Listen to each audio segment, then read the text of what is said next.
Hi ಎಲ್ರಿಗೂ ನಮಸ್ಕಾರ. Welcome back to my channel. ನಾನಿವತ್ತು ಸಿಂಪಲ್ಲಾಗಿ ವೆಜಿಟೇಬಲ್ ಪಲಾವ್ನ ಯಾವ ರೀತಿ ಮಾಡೋದು ಅಂತ ತೋರಿಸ್ಕೊಡ್ತಾ ಇದ್ದೀನಿ. ನೋಡ್ಬೋದು ನೀವು ಇಲ್ಲಿ ತುಂಬ ಚೆನ್ನಾಗಿ ಮತ್ತು ಕ್ವಿಕ್ಕಾಗಿ ಆಗುವಂಥ ರೆಸಿಪಿ, ಹೆಲ್ದಿ ಕೂಡ ಹೌದು.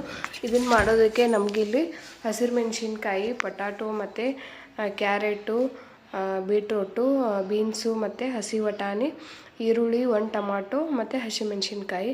ನಾನಿಲ್ಲಿ ಚಕ್ಕೆ, ಲವಂಗ, ಏಲಕ್ಕಿ ಯಾವುದಿದೆ ಅದನ್ನು ಮಸಾಲನ ಆ್ಯಡ್ ಮಾಡ್ಕೊಳ್ಳಿ. ನೋಡ್ಬೋದು ನೀವು ಇಲ್ಲಿ ಒಂದು ಕುಕ್ಕರಿಗೆ ಸ್ವಲ್ಪ ಆಯಿಲ್ ಹಾಕಿಬಿಟ್ಟು ನಾನು ಜೀರಿಗೆ, ಸಾಸಿವೆ ಮತ್ತು ಚಕ್ಕೆ, ಲವಂಗ, ಏಲಕ್ಕಿ ಎಲ್ಲನೂ ಆ್ಯಡ್ ಮಾಡಿಕೊಂಡು ನಂತರ ಅದೆಲ್ಲ ರೋಸ್ಟ್ ಆದಮೇಲೆ ನಾನಿಲ್ಲಿ ಹಸಿಮೆಣಸಿನ್ಕಾಯಿನ ಆ್ಯಡ್ ಮಾಡ್ಕೊಳ್ತಾ ಇದ್ದೀನಿ. ನೋಡ್ಬೋದು ನೀವು ಇಲ್ಲಿ ತುಂಬ ಚೆನ್ನಾಗಿ ಬರುತ್ತೆ ಮತ್ತು ಕ್ವಿಕ್ಕಾಗಿ ಹೆಲ್ದಿಯಾಗಿರುವಂತಹ ರೆಸಿಪಿ. ಮಕ್ಕಳು ತರಕಾರಿ ತಿನ್ನಲ್ಲ ಅನ್ನೋರು ಈ ರೀತಿ ಮಾಡಿಕೊಡಿ, ಮಕ್ಕಳು ಕೂಡ ಇಷ್ಟಪಟ್ಟು ತಿಂತಾರೆ. ನಾನಿಲ್ಲಿ ಹಸಿಮೆಣಸಿನ್ಕಾಯಿ ಸ್ವಲ್ಪ ಎಣ್ಣೆಯಲ್ಲಿ ಫ್ರೈ ಆದ ನಂತರ ಈರುಳ್ಳಿನ ಸೇರಿಸ್ಕೊಳ್ತಾ ಇದ್ದೀನಿ. ಎರಡನ್ನೂ ಸ್ವಲ್ಪ ಫ್ರೈ ಆದ ನಂತರ ಇದಕ್ಕೆ ಎಲ್ಲ ನಾವು ತರಕಾರಿ ಏನು ಹಾಕ್ತೀವಲ್ಲ ಅದನ್ನೆಲ್ಲನೂ ಆ್ಯಡ್ ಮಾಡ್ಕೊಳ್ತಾ ಇದ್ದೀನಿ. ನೋಡ್ಬೋದು ನೀವು ಇಲ್ಲಿ ತರಕಾರಿ ತಿನ್ನೋದ್ರಿಂದ ಹೆಲ್ತಿಗೂ ಕೂಡ ಒಳ್ಳೆಯದು ಮತ್ತು ಕ್ವಿಕ್ಕಾಗಿ ಮಾರ್ನಿಂಗ್ ಬ್ರೇಕ್ಫಾಸ್ಟ್ ಅಥವಾ ಲೈಟಾಗಿ ಡಿನ್ನರ್ ಕೂಡ ಇದನ್ನು ಪ್ರಿಪೇರ್ ಮಾಡ್ಬೋದು.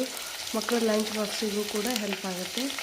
ನಾನಿಲ್ಲಿ ಎಲ್ಲ ತರಕಾರಿನ ಆ್ಯಡ್ ಮಾಡಿಕೊಂಡು ಅದನ್ನು ಸ್ವಲ್ಪ ಮಿಕ್ಸ್ ಮಾಡ್ಕೋಬೇಕು. ನಂತರ ಅದಕ್ಕೆ ರುಚಿಗೆ ತಕ್ಕಷ್ಟು ಉಪ್ಪು ಹಾಕ್ಕೊಂಡಿದ್ದೀನಿ. ನೋಡ್ಬೋದು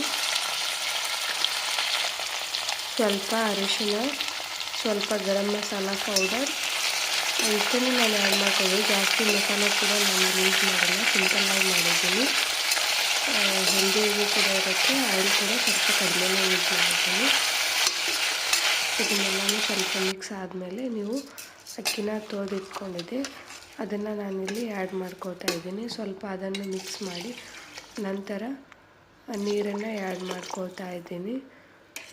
ನೀರು ಹಾಕ್ಕೊಂಡ ನಂತರ ಸ್ವಲ್ಪ ಟೇಸ್ಟನ್ನು ನೋಡ್ಕೊಂಡು ಬಿಡಿ. ಎಲ್ಲ ಮಿಕ್ಸ್ ಮಾಡಿ ಟೇಸ್ಟನ್ನು ನೋಡಿಕೊಂಡು ಏನಾದರೂ ಸಾಲ್ಟ್ ಅದು ಸ್ವಲ್ಪ ಕಡಿಮೆ ಇದ್ದರೆ ಸ್ವಲ್ಪ ಆ್ಯಡ್ ಮಾಡ್ಕೊಳ್ಳಿ. ಆನಂತರ ಮುಚ್ಚಿಬಿಟ್ಟು 3 ವಿಸಲನ್ನ ಬರ್ಸ್ಕೋಬೇಕು.